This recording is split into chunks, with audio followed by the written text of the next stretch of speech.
Sichqon yili. Ushbu muchalda tug'ilgan insonlar tashqi qiyofasidan yoqimli, jozibador va mehnatsevardirlar. Bir qarashda xotirjam va bosiq ko'rinsalar-da, unga ishonmaslik kerak, chunki ular asabiyligi va tajovuzkorligini yashirib turishadi. Bu yilda tug'ilganlar tejamkor, boylik yig'ishga ixlosmanddirlar. O'zlari yoqtirgan odamlargagina qo'l ochishadi. Chaqmachaqarlikni xush ko'rishadi. Fisq va fujurdan hazar qilishmaydi. Shu bois haqiqiy do'stlardan ko'ra tanish bilishlari ko'proqdir. Hech qachon hech kimga ishonishmaydi. G'am tashvishlarni esa tanholikda o'zlari tortadilar. Ular kelajaklaridan tashvishlanib, keksayganda birovga qaram bo'lmasligi uchun tejab tergashni hamisha orzu qilishadi. Jismoniy ishlardan ko'ra aqliy mehnat bilan bog'liq ishlarni bajonidil bajarishadi. Baxtga qarshi yiqqan pullarni orqa oldiga qaramay shu zahotiyoq sarf qilishadi. Ular keksayganda tinch hayot kechirishadi.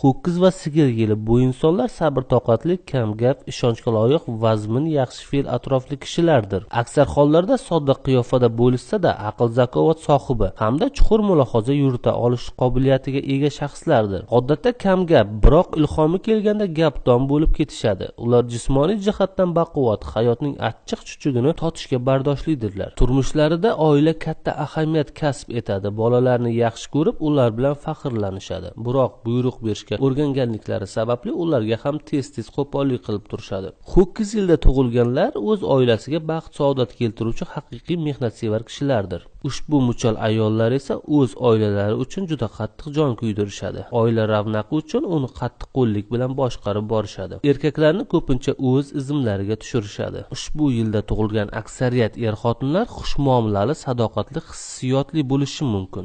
Lekin xayolparastlar ham yo'q emas. Keksayganlarida mushkul ahvolga tushib qolishlari mumkin, ammo buni bartaraf eta olishsa, qarinlikning gashtini xotirjam so'raveradilar.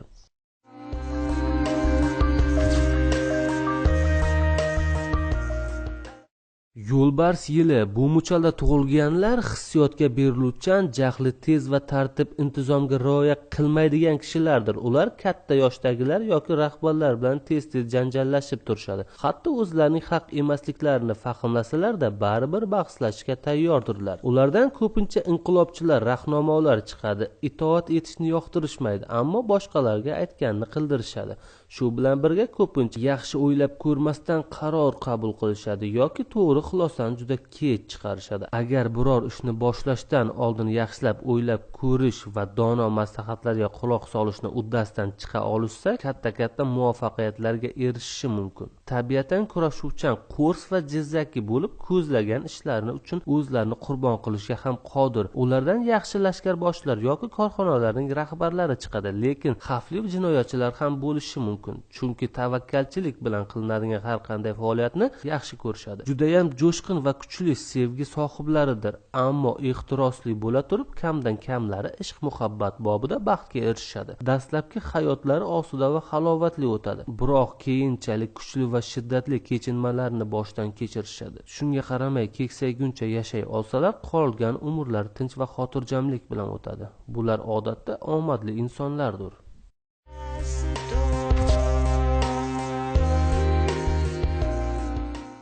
Quyon yili. Ushbu yilda tavallud topganlar o'ziga xos xislatlarga ega bo'lib, qobiliyatli, izzattalab, kamtarin, bosiq va saxovatli kishilardir. Benuqson didlari bilan ajralib turadilar. Hammaning tahsiniga va ishonchiga sazovor bo'ladilar, biroq jiddiy kamchiligi yengiltaklik bo'lib, hatto eng yaxshi xislatlari ham yuzakidir. Bundan tashqari g'iybat qilishni, gap talashni yaxshi ko'rishadi, lekin buni kishi bilmas holda xushomadlik va ehtiyotlik bilan amalga oshiradilar. Odatda vazmin va tebranmas bo'lganligidan ularni tinchini buzish qiyin. Ularda haqiqiy hissiyotdan ko'ra tanqidlik kuchli. Arzimas bahona bilan yig'lashlari mumkin, lekin shu zahotiyoq ovunib qolishadi. Odatda ularning hammasi muttasib bo'lib, hayot tarzlariga putur yetkazadigan va uni qiyinlashtiradigan har qanday yangilikka toqatlari yo'q. Eng avvalo xavf va xatarsiz yashashga intilishadi. Oldindan yaxshi va yomon tomonlarni jamlab ko'rguncha hech bir ishga qo'l urishmaydi. Ajoyib ishchanlik qobiliyatiga ega. Garchi ba'zan o'ta ketgan rasmiyatchi bo'lishsa-da, halol va o'z so'zlarining ustidan chiqishadi. Iqtisodiy jihatdan hamisha omadlari yurishadi.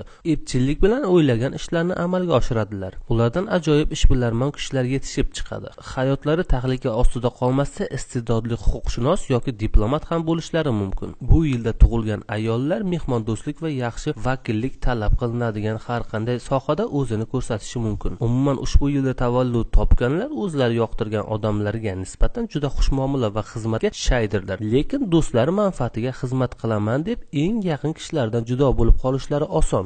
Agar ular favqulodda hodisalarga va fojiali voqealarga, yengib o'tib bo'lmas to'siqlarga duch kelishmasa, butun umr osoyishta yashashadi.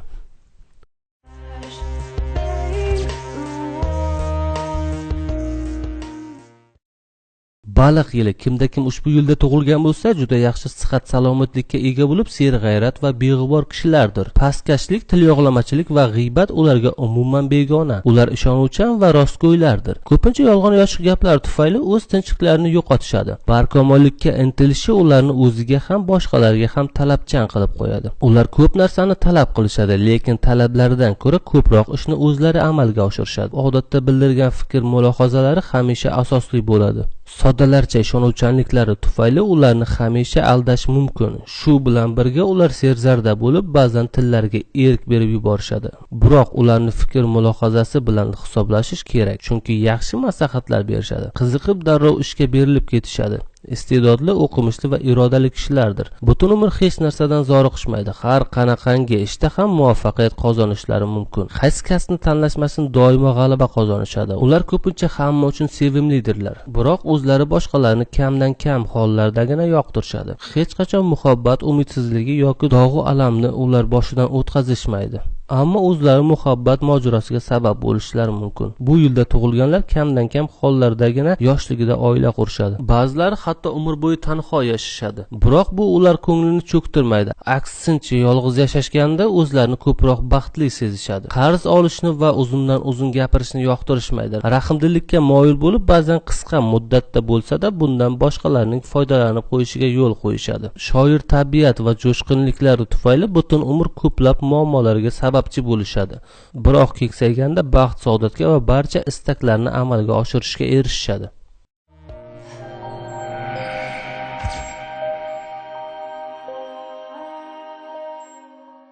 Ilon yili ushbu yilda tug'ilgan insonlarga ziyraklik va donolik ato etilgan. Ular vaysaqi emas, ko'p va xo'p fikr mulohaza yuritishadi. Boshlagan ishlarini qat'iyatlik bilan oxirigacha yetkazishadi. Muvaffaqiyatsizlikni juda yomon ko'rishadi. Tabiatan xotirjam bo'lsalar ham ishning ko'zini bilib tez xulosa chiqarishadi. Juda ham omadli kishilardir, lekin ko'pincha ziqnalik qilishadi. Gohida xudbin va maqtanchoq bo'lishadi. Qarz berishni juda yomon ko'rishadi, ammo xushlariga kelib qolsa yordam berishdan bo'yin tovlamaydilar. Bo'rttirishga moyillik ularga xos xususiyatdir. Mabodo birovga yordam bergudek bo'lishsa, jonlarini berishga ham tayyordir. Ayni paytda tortinchoq bo'lib qolishadi. Natijada zarar ko'rishi mumkin. Bunday odamlardan yordam so'rashdan oldin o'ylab ko'rish kerak. Aks holda pushaymon bo'lasiz. Yostiqdoshlarini o'zlari tanlashadi, rashkchi va injiq bo'lishadi. Agar ular o'zlarining eng yaxshi his-tuyg'ularini oilasiga bag'ishlay olsalar edi, umrlari g'am tashvishsiz o'tar edi. Hayotlarining dastlabki davri tinch o'tadi. Umrlarining ikkinchi yarmida esa ortiqcha sertakaffulligi, ehtiroslarning kuchliligi, sarguzashtlarga ishtiyoqmandligi, mushkulliklarga duchor etishi mumkin.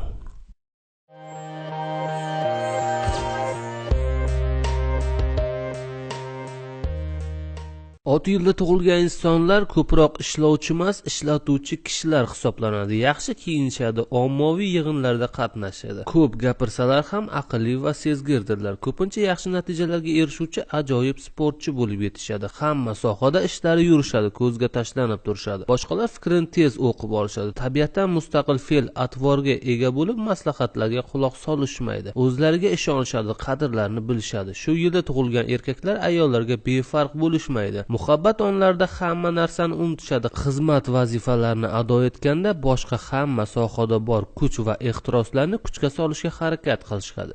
ishq muhabbat yo'lida hamma narsadan voz kechishlari mumkin. Shu bois boshlab qo'ygan ishlarida muvaffaqiyatsizlik uchraydi. Agar bularni yengsa baxtli bo'lishi mumkin. Oila qurgach uyda doimo diqqat markazida bo'lishadi. Ular ko'zdan g'oyib bo'lishi bilan oilaning baxt saodati puchga chiqadi. Ba'zilari oilani yoshlikdan tashlab ketishlari mumkin. His-tuyg'ular sohasida ularning hayoti jo'shqindir. Keksaygan chog'larda tinch va xotirjam kun kechirishadi.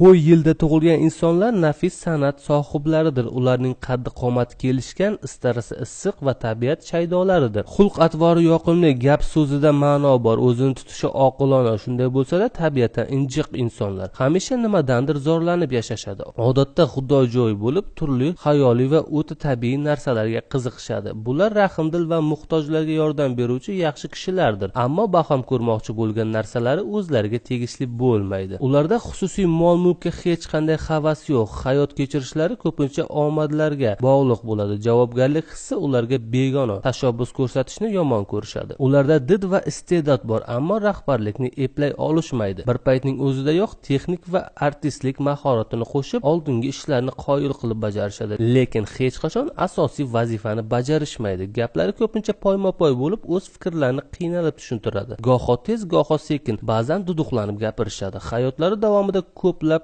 ishq muhabbat muammolariga duch kelishadi. Ulardan biri fojia bilan tugashi mumkin. Yetuklik davri yoshlik va keksayganlariga qaraganda yaxshi kechadi. Shuni esda tutish kerakki, moddiy jihatdan g'am tashvishi yo'q insonlar qo'y yilda tug'ilgan insonlarni juda omadli insonlar ham deb atashadi.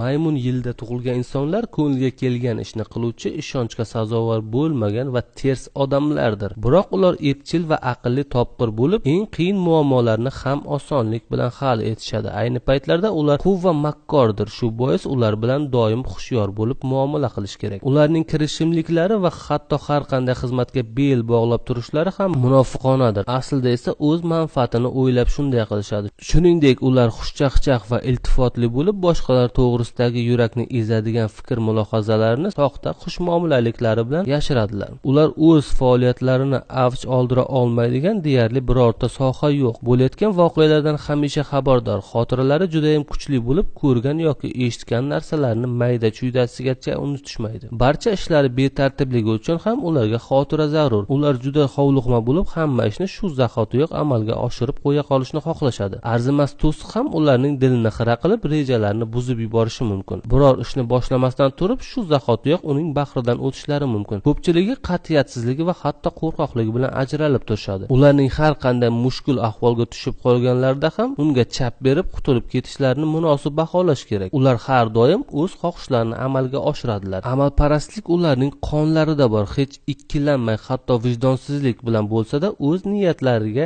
erishishga qodirdirlar. O'z hafsalasiga qarab ish qilsa, ko'pincha nom chiqarishadi. Faqat ular odamlarga malol kelishi mumkin bo'lgan mahmadonachiliklardan o'zini tiyishi lozim. Garchi ba'zi qiyinchiliklar bo'lib yursa-da, umuman olganda iqtisodiy jihatdan yaxshi yashashadi. Ishq muhabbat bobida baxtga erishishlari qiyin, chunki ular ehtirosli bo'lib, juda tez oshiq bo'lib qolishadi. Ko'p ma'shuqalardan ko'ngli sovib, boshqasini qidirishga tushishi mumkin. Xo'roz va tovuq yili. Bu yilda tug'ilgan odamlar jur'atli va dovyurak insonlardir. Bular chuqur fikrlovchi va iste'dodli shaxslardir. Mehnatsevar va o'z ishlariga jon dillari bilan berilishadi. Qurblari yetmasa ham har qanday majburiyatni bajarishga kirishishadi. Mabodo muvaffaqiyatsizlikka uchrasa, dillari juda ham siyoh bo'ladi. Nima o'ylasalar, shuni ro'y-rost gapiradilar. Bu esa ko'pincha ularning haddan tashqari to'g'ri so'zligidan o'zini chetga tortuvchilar bilan to'qnashuvga olib boradi. Savlat to'kib yurishni yaxshi ko'rishadi. Yon atrofdagilar e'tibor berish uchun did bilan kiyinishadilar, ammo aslini olganda ular o'zlariga zarar yetkazishlariga qaramay mutassibdirlar. Odatda o'zlarini mutlaqo laqma deb o'ylashadi. Ayni paytda qilayotgan ishlarining mohiyatini yaxshi bilishadi. O'zlariga bino qo'yishlarining sababi ham shunda. Haqiqatdan ham ko'pincha haq bo'lib chiqishadi. Aql zakovatlari tevarak atrofidagi odamlarda ularga nisbatan qiziqish uyg'otadi, biroq ularning ko'pchiligi maqtanchoqligi bilan darrov ixlosni qaytarishadi. Qo'ldan keladigan ishdan ko'ra ko'p ko'proq gapirishadilar. Aksariyat hollarda ishqiy dilkashliklariga nisbatan ko'proq yoqimli qiyofalari bilan ko'zga tashlanishadi.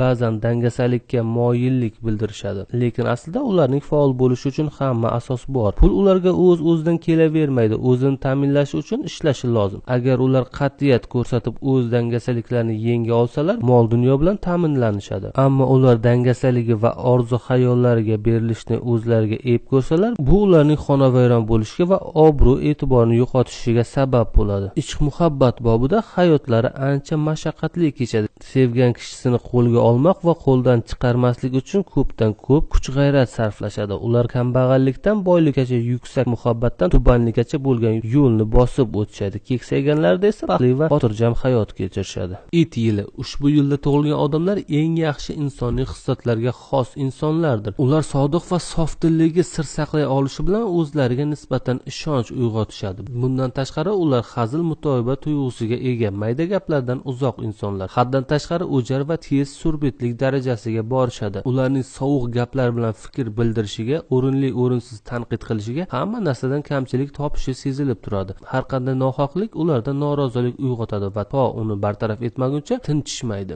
Boshqalar uchun qo'llaridan kelgan ezgu ishlarni qilishadi. Atrofdagi kishilar ularni munosib ravishda hurmat qilishadi. Ular faqirlikda yashaydilarmi yoki farovon hayot kechirishadilarmi, bundan qat'iy nazar aqlga qarab ish tutadilar. Moddiy jihatdan to'kin yashamasalar ham qanoatlidirlar. Biroq ularga pul zarur bo'lib qolsa, osongina topadilar. Odatda ulardan ajoyib rahbarlar va faol jamoat arboblari yetishib chiqadi. Ular ko'pincha gapga no'noq va ba'zan o'z fikr mulohazalarini qiynal bayon etishadi, lekin aqllari raso ziyraklik bilan gapga quloq solib turadilar. Sevgi muhabbat bobida pok va farosatlidirlar. Ularni hayotda adolat uchun kurashda katta sarguzashtlar va qizg'in olishuvlar kutadi. To'ng'iz yili. Bu yilda tug'ilgan insonlar mardonavor, fe'l-atvorli, odobli va nazokatli insonlardir. Xizmatga shaylik va nozik tabiatlik xulqlari bor. Ularga hech ikkilanmay ishonish mumkin. Ular faqat to'g'ri yo'lni tanlashadi. Ular vijdonli va mard kishilardir. Boshqa kishilar bilan til topishi qiyin, lekin do'stlarni hurmat qiladi. To'ng'iz yilda tug'ilganlar kundalik xarajatlari uchun kerakli pulni topisha oladi, ammo beg'amliklari tufayli ishlari yomon tus olishi mumkin. Ular beg'am ko'rinsalar-da aslida irodali va o'jardirlar. O'ylagan niyatlariga erishish uchun bor kuchini ishga solishadi. Tabiatan baquvvatlar. Ularning kuchiga hech kim bas kela olmaydi. Biroq biror qarorga kelishdan oldin uning yaxshi yomon tomonlarini uzoq qiyoslashadi. Shunday kezlarda yon berdagi kishilar nazarida ular nima qilishni bilmayotgandek tuyulishadi. Haqiqatda esa bunday emas. Ular o'z ishini juda yaxshi bilishadi. Faqat ishini murakkablashtirmaslik, gohida unga zarar yetkazmaslik uchun uzoq vaqt mulohaza yuritishadi. Ushbu yilda tug'ilgan ayollar sovg'a salom qilishni, shod-xursandchilikni xush ko'rishadi. Ular yaxshi ona va oqilona uy bekalaridir. Qiziqarli dunyo kanalimizga a'zo bo'ling va yangiliklarni kuzatib boring.